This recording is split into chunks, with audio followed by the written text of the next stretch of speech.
Bible पढ़ने का तरीका क्या है। जी हां दोस्तों, आज मैं आपको बताऊंगा कि अगर आप एक मसीह हैं तो आपके लिए बाइबल पढ़ना बहुत जरूरी है, अनिवार्य है। लेकिन बहुत बार बहुत सारे लोग मुझे ये कहते हैं कि ब्रदर हम बाइबल तो पढ़ते हैं, बाइबल हमें याद नहीं होता है, बाइबल जब हम पढ़ते हैं हम समझ नहीं पाते कि हमने क्या पढ़ा है। तो आज के इस वीडियो में आपको 5 ऐसे पॉइंट्स बताऊंगा जो कि बाइबल पढ़ते समय आपको ध्यान रखने की जरूरत है। अगर ये 5 पॉइंट आप ध्यान रखेंगे, उसके बाद अगर आप बाइबल पढ़ेंगे तो मैं विश्वास करता हूं कि आपको जो बाइबल आप पढ़ेंगे उसे आपको समझ में भी आएगा, आपको याद भी रहेगा और उन वचनों के अनुसार आप अपने जीवन को जी भी पाएंगे और पवित्र आत्मा आपकी सहायता भी करेंगे। तो ये 5 ऐसे पॉइंट है जो आज इस वीडियो के माध्यम से मैं आपको बताने वाला हूं, जो आपको बाइबल पढ़ने में सहायता करने वाला है। तो चलिए दोस्तों, आज इस वीडियो को शुरू करते हैं और वीडियो को पूरा देखिएगा। देखने के बाद अपने मसीह भाई बहनों में शेयर जरूर करिएगा, बिल्कुल भी स्किप मत करिएगा, क्योंकि उन लोगों तक भी वचन पहुंचाना आपका और हमारा काम है। जब आप शेयर करेंगे तभी दूसरों तक पहुंचेगा। तो चलिए दोस्तों, देर नहीं करते हैं, आज की इस वीडियो को शुरू करते हैं। तो दोस्तों, जैसे कि मैंने वीडियो में आज शुरुआत में आपको बता दिया कि आज मैं जो टॉपिक पर बात करने वाला हूं वो टॉपिक है बाइबल कैसे पढ़ें और बाइबल पढ़ने का सही तरीका क्या है। तो दोस्तों, बहुत सारे लोगों ने जब मुझे ये कमेंट किया तो मैंने सोचा कि नहीं, इस पर एक डेडिकेटेड वीडियो बना दिया जाए, कुछ ऐसी बातें बता दी जाए जिसके द्वारा आप समझ पाओ कि जब आप बाइबल पढ़ते हो तो आपको बाइबल आखिरकार समझ में क्यों नहीं आता, बाइबल पढ़ने के बाद जो कुछ आप पढ़ रहे हो वो भूल क्यों जाते हो, या कुछ पढ़ लिया वो आपके समझ में नहीं आ रहा है कि उसका मतलब क्या है और आप पढ़ते चले जा रहे हो लेकिन आपके जीवन में कोई फर्क नहीं आ रहा है। तो आज मैं पूरे 5 ऐसे पॉइंट्स आपको बताने वाला हूं जो बाइबल पढ़ते समय आपको ध्यान रखने की जरूरत है। अगर आप इन 5 पॉइंट्स पर गौर करेंगे, अपने जीवन में लागू करेंगे, तो आप बाइबल जब भी पढ़ेंगे आपको बाइबल समझ में आएगा, बाइबल आपको याद रहेगा, सारी घटनाएं जो बाइबल में लिखी हैं उनको भी आप आसानी से समझ पाएंगे, पवित्र आत्मा आपकी मदद करेंगे। तो सबसे पहले मैं एक वचन आप लोगों के लिए पढ़ना चाहता हूं, उसके बाद हम वचन में इससे आज के वीडियो में आगे बढ़ेंगे। तो हम पढ़ेंगे यूहन्ना रचित सुसमाचार उसका 6 अध्याय और 35 आयत। यहां पर इस प्रकार से लिखा है, यीशु ने उनसे कहा, जीवन की रोटी मैं हूं, जो मेरे पास आता है वह कभी भूखा ना रहेगा और जो मुझ पर विश्वास करता है वह कभी प्यासा ना होगा। मेरे प्रियो, यहां पर क्या होगा, यहां पर क्या हुआ, यह बात आपको समझने की जरूरत है। हम सभी लोग जानते हैं कि यीशु मसीह ने 5000 से भी ज्यादा लोगों को भोजन खिलाया था, रोटी खिलाई थी। वो 5 के 5000 भीड़ यीशु मसीह के पीछे चल रही थी रोटी खाने के बाद, और यीशु मसीह को वो ढूंढ रहे थे। जब यीशु मसीह झील के पार गया और उसके बाद वो लोग उन्हें मिले तो उन लोगों ने कहा कि प्रभु हम तुम्हें ढूंढ रहे थे, आप कहां थे। तब यीशु मसीह ने क्या कहा उनसे कि भाई तुम मुझे इसलिए नहीं ढूंढ रहे हो कि तुम कुछ अच्छा सीखना चाहते हो, आत्मिक जीवन में बढ़ना चाहते हो, परमेश्वर का वचन सुनना चाहते हो, परंतु तुम मुझे इसलिए ढूंढ रहे हो क्योंकि तुम लोगों ने मेरे द्वारा रोटी खाई थी और उसको खाकर तुम्हारा पेट भरा था, इसीलिए तुम रोटी के लिए मेरे पीछे आए हो और मुझे ढूंढ रहे हो। तो यीशु ने वहां पर इन लोगों को कहा कि जीवन की जो रोटी है वो मैं हूं, जो मुझे ग्रहण करता है, जो मुझे मानता है, उसके लिए मैं ही उसकी भूख मिटाता हूं। मेरे प्रियो, यीशु मसीह का कहने का मतलब क्या, जीवन की रोटी यीशु मसीह और यीशु मसीह ही वचन है। तो जब आप वचन को अपने जीवन में खाते हैं, यानी कि पढ़ते हैं, याद करते, मनन करते हैं, तब परमेश्वर की आत्मा हमारे अंदर वास करती है। देखिए, जब हम खाना खाते हैं, हमारे शरीर के लिए खाना बहुत जरूरी है। खाना खाते हैं तो हम खाने को क्या करते हैं, चबाकर खाते हैं, जिससे कि हमारा खाना अच्छे से हमारे पेट में जाए, उसके लिक्विड में फॉर्म में बदले, फिर वो हमारे शरीर में हमें प्रोटीन दे, हमें ताकत दे, ताकि हमारा शरीर चल सके। उसी प्रकार यीशु मसीह के वचन को जब हम पढ़ते हैं, मनन करते हैं, उसको चबा चबा कर मनन करते हैं, चबाना मतलब बार बार उसको रिपीट करके जब हम उसको अपने शरीर में, अपने आत्मा में लेते हैं, तब वो हमारे आत्मिक जीवन में ताकत और बल देता है, जिससे कि हम एक मजबूत आत्मिक जीवन में जी सकते हैं, मजबूत विश्वासी बन सकते हैं। तो यीशु मसीह का कहने का मतलब कि जैसे उन्होंने कहा कि तुम खाना खाए थे इसलिए मेरे पीछे आए हो, लेकिन याद रखो जीवन की रोटी मैं हूं। आज सिर्फ बाइबल के वचन पढ़कर नहीं जाना है, आपको बाइबल का वचन पढ़ना कैसे है वो समझना जरूरी है। जैसे एक भोजन करने के लिए खाने को मुंह में डाला, निगल गए, ऐसा नहीं है, उसको तरीका है, उसको हाथों से तोड़ना है, मुंह पे रखना है, चबाना है, फिर उसको निगलना है ताकि हमारे शरीर का अच्छा हो। उसी प्रकार बाइबल पढ़ने के भी कुछ तरीके हैं। तो सबसे पहला जो पॉइंट है वो ये है, बाइबल पढ़ने से पहले, यानी कि बाइबल जैसे ही आप पढ़ना शुरू करते हैं या पढ़ने के मन बना लिए हैं, तो सबसे पहले बाइबल पढ़ने से पहले आपको क्या करना होगा, आपको प्रार्थना करना होगा। जी हां दोस्तों, बहुत सारे लोग बाइबल पढ़ना शुरू कर देते हैं, लेकिन बाइबल पढ़ने से पहले प्रार्थना नहीं करते हैं। बाइबल को लिखने वाला व्यक्ति कौन है? पवित्र आत्मा, और वही पवित्र आत्मा हमारे अंदर वास करती है। जब तक पवित्र आत्मा आपको बाइबल के ज्ञान ना दे, उसके भेदों को ना बताए, आप नहीं समझ पाएंगे। इसीलिए बाइबल पढ़ते समय आपको सबसे पहले बाइबल खोलना नहीं है, बाइबल को लेना है, थोड़ी देर प्रार्थना करना। मैं नहीं कह रहा हूं कि बहुत लंबा प्रार्थना आप करिए, आप कुछ देर प्रार्थना करिए और परमेश्वर से कहिए, प्रभु आप जो इस बाइबल को लिखने वाले हैं, परमेश्वर ये शब्द आपका है, परमेश्वर आपके मुंह से निकला वो शब्द है, आज मैं इसे पढ़ने वाला हूं, परमेश्वर मेरे अंदर आप कार्य करिएगा, ताकि जो वचन परमेश्वर हम नहीं समझ पाते हैं, जो भेद की बातें हम नहीं समझ पाते हैं, वो आप हमें समझाइए पवित्र आत्मा।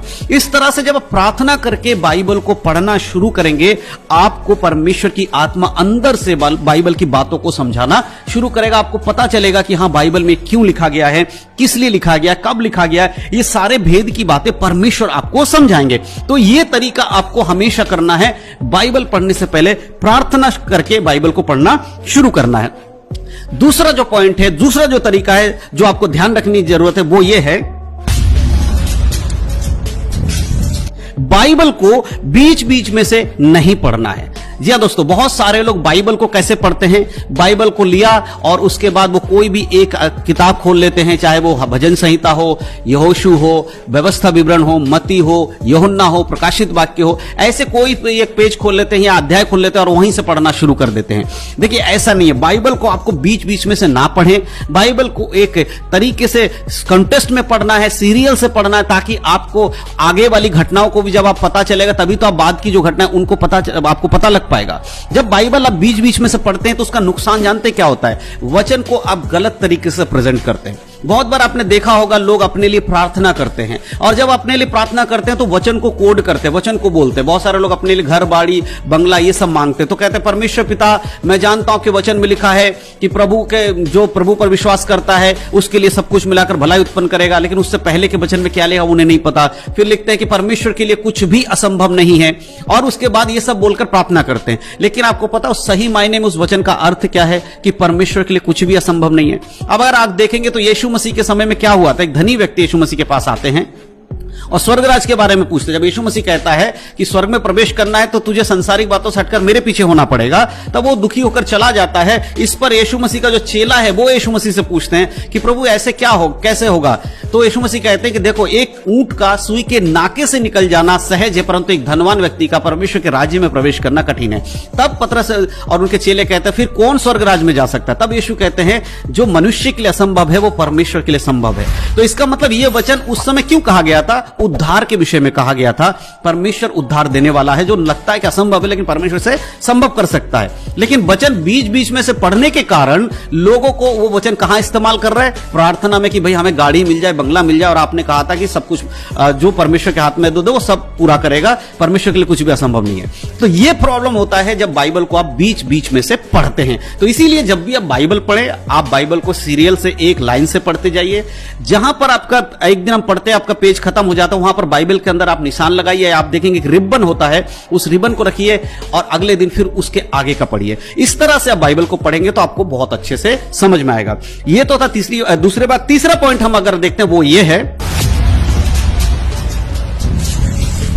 बाइबल पढ़ने के लिए टारगेट ना बनाएं। जी हां दोस्तों, बहुत सारे लोग बाइबल पढ़ने के लिए टारगेट बनाते हैं। टारगेट मतलब कि हम एक साल में पूरा बाइबल पढ़ देंगे, 6 महीने में पूरा बाइबल पढ़ देंगे, और वो बाइबल सिर्फ पढ़ते हैं, उसको समझते नहीं। बाइबल पढ़ने के लिए आप समय नियुक्त ना करें।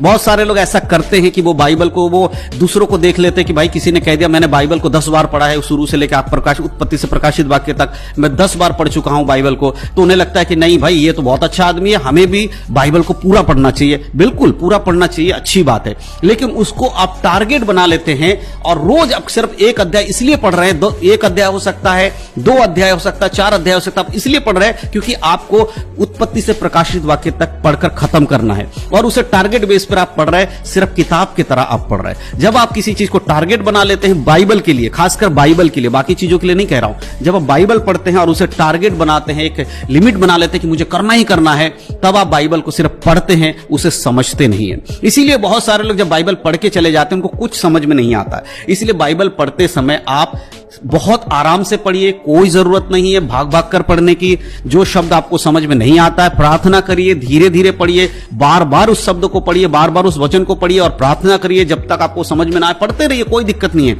धीरे धीरे पढ़िए, समझ के साथ पढ़िए, परमेश्वर की अगुवाई में पढ़िए, तब आप उसको समझ पाएंगे बहुत अच्छी रीति से। इसीलिए बाइबल पढ़े, उसको पढ़ने की एक्टिंग या पढ़ने का तरीका जो भाग भाग करे वो ना करें, ये आपके लिए ठीक नहीं होगा। और जो चौथा पॉइंट है वो ये है, बाइबल दूसरों के लिए ना पढ़ें या दूसरों को समझाने के लिए ना पढ़ें। ध्यान से सुनिएगा, यहां पर यह बात आपको क्यों मैं बता रहा हूं। बाइबल जो है जब आप पढ़ते हैं, आप यह समझ के ना पढ़े कि मुझे दूसरों को इससे समझाना है। कई लोग ऐसा करते हैं, बहुत सारे प्रचारक लोग ऐसा खासकर करते हैं कि वो बाइबल को पढ़ते हैं और नोट्स बनाते हैं। सुबह रविवार है, प्रचार करना है, वो शनिवार को बैठ जाएंगे और शनिवार को बैठकर नोट्स बनाना शुरू करेंगे कि कल मुझे क्या प्रचार करना है। और वो नोट्स वही बना रहे होंगे, उन्हें लगता है कि भाई मेरे कलीसिया के लोगों को ये प्रचार करना चाहिए, उस तरह से वो प्रचार करने के लिए नोट्स बनाते हैं। तो बाइबल वो दूसरों के लिए नहीं दिया गया। यीशु मसीह ने कहा कि तुम्हारे लिए, जब तुम ऐसा करो, जब तुम ये करो, यानी कि बाइबल जो है वो दूसरे पर्सन के लिए तो है ही है, सबसे पहले वो हमारे लिए है। यदि आप किसी को वचन प्रचार करते हो, बाइबल का वचन पढ़कर बता रहे हो, तो सबसे पहले वो वचन आपके और मेरे लिए, जो व्यक्ति पढ़ता है उसके लिए सबसे पहले। इसीलिए बाइबल पढ़ते समय यह सोचकर ना पड़े कि मुझे दूसरों को समझाना है, पहले खुद उस वचन को समझिए और उसके बाद आप दूसरों को समझाइए। बाइबल में बहुत सारी जगहों पर चीजें लिखी, जैसे कि अगर आप पढ़ेंगे, लिखा है, हे पत्नियों अपने पति के अधीन रहो। तो जब पति को यह वचन पढ़ लेता, वो जाकर अपने पत्नी से कहता, देखो वचन में यह लिखा है। और उसी तरह पत्नी भी पढ़ती है कि हे पतियों अपने अपने पत्नियों से अपने समान प्रेम रखो, तब पत्नी क्या कहती है, देखो तुम्हारे लिए लिखा है। और इसी प्रकार बच्चों के बारे में। तो ये क्या होता है, आप इसलिए पढ़ रहे हो ताकि आप दूसरों को चिढ़ा सको या दूसरों को बता सको, भाई तेरे बारे में लिखा है, मेरे बारे में नहीं लिखा है। लेकिन मेरे प्रिय, इस तरह से बाइबल नहीं पढ़ना है। बाइबल जब आप पढ़ते हैं, आप समझिए कि परमेश्वर की एक व्यवस्था है। परमेश्वर हमें इस प्रकार हमें जीवन जीने के लिए कहते हैं, चाहे वो भाई हो, बहन हो, बच्चे हो, कोई भी हो, पति हो, पत्नी हो, अपने लिए आप बाइबल पढ़े। आप ये सोचकर ना पढ़े बाइबल कि मुझे दूसरों को चिढ़ाना है या दूसरों को सिखाना है। पहले खुद के लिए बाइबल पढ़िए, फिर परमेश्वर आपकी अगुवाई करेंगे, तब आप दूसरों को अपने अनुभव को साझा कर पाएंगे, उन बातों को बांट पाएंगे जो परमेश्वर ने आपको सिखाया है। तो इस तरीके से आपको बाइबल पढ़ना है। और अंतिम बात, जो पांचवी बात है, वो ये है कि बाइबल पढ़ते समय आप नोट्स बनाएं, यानी लिखें। बहुत सारे लोग बाइबल पढ़ते हैं, लेकिन बाइबल पढ़ते समय जब उनको कोई बात समझ में नहीं आती है तो वो कहीं पर लिखते नहीं है। मैं आपसे कहना चाहता हूं, जब भी आप बाइबल पढ़ते हैं, एक बात का याद रखें कि आप एक कॉपी और पेन लेकर बैठें।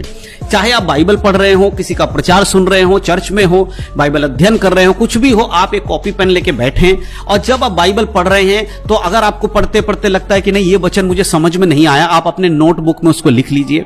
अगर आपको लगता है नहीं ये वचन तो बहुत अच्छा है, इसके मायने बहुत अच्छे से समझ पा रहा हूं, उस वचन को लिख लीजिए। इस तरह बाइबल का एक नोट्स बनाइए और उसके बाद आप उसको, बाइबल को पढ़ते समय इन सारे बातों को जब आप लिखेंगे ना, तो आपके माइंड में वो वचन बार बार हिट होगा, जिससे आपको वचन याद होगा। इसीलिए उसके बाद जब नोट्स में लिखा रहता, जो वचन आपको नहीं समझ में आया है, आप उन नोट्स को बाद में खोलिए, उन वचनों पर मनन करिए कि इस वचन में क्या लिखा था जो मैंने नोट में लिखा। अगर आप नोट्स में नहीं लिखेंगे, कॉपी में नहीं लिखेंगे, तो